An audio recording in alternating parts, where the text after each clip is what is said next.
представници на медиумите, животот во Северна Македонија станува се поскап, а граѓаните се потешко ги задоволуваат основните животни потреби.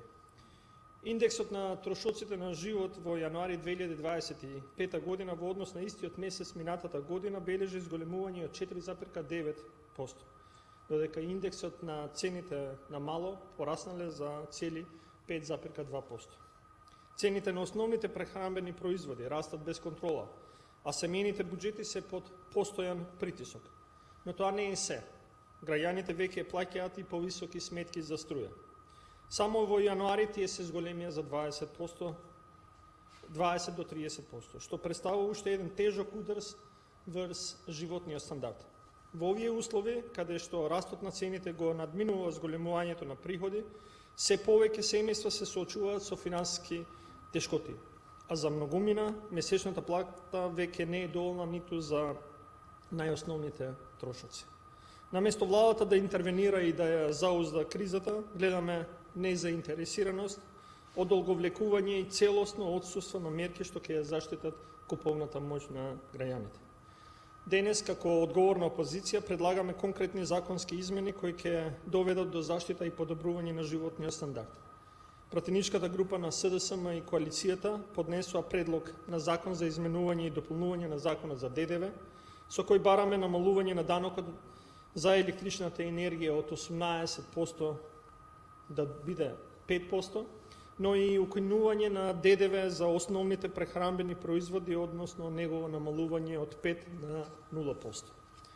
Со овие предлог измени бараме системска реализација на две од 7 економски мерки на СДСМ.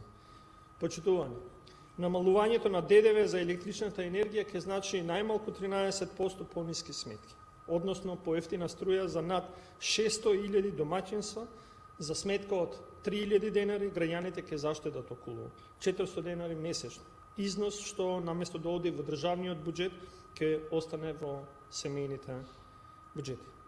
Додека пак укинувањето на ДДВ за основните прехранбени производи ќе донесе до поевтинување на храната, односно намалување на цените на основните прехранбени производи за на околу 5%.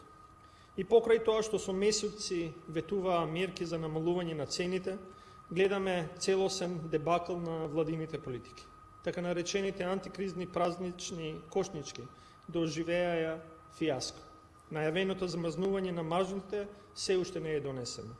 Додека владата реагира за цените на храната, граѓаните почнаа да плаќаат и повеќе за струја.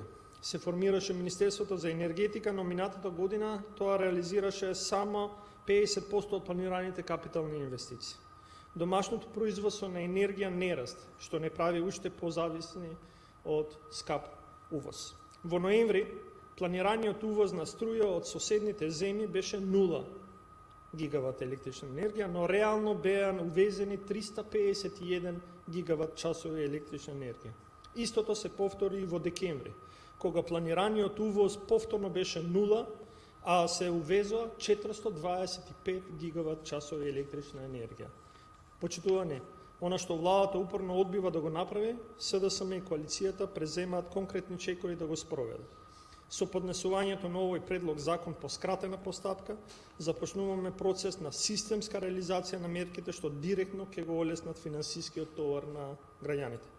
Ако ВМРО ДПМН на вистина се грижи за животниот стандард, ќе го подржи овој предлог.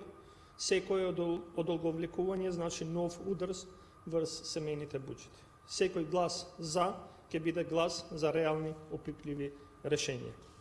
Владеачкото мнозинство досега ја претвори скратената постапка во своја омилена политичка алатка. Кога треба да се протурка закон за вонинституционално договорени партиски шеми. Но денес, за прв пат, им се дава можност да ја искористат оваа брза трака за нешто што навистина ќе го почувствуваат сите граѓани, за пониски сметки за струја и поевтина храна. Ви благодарам.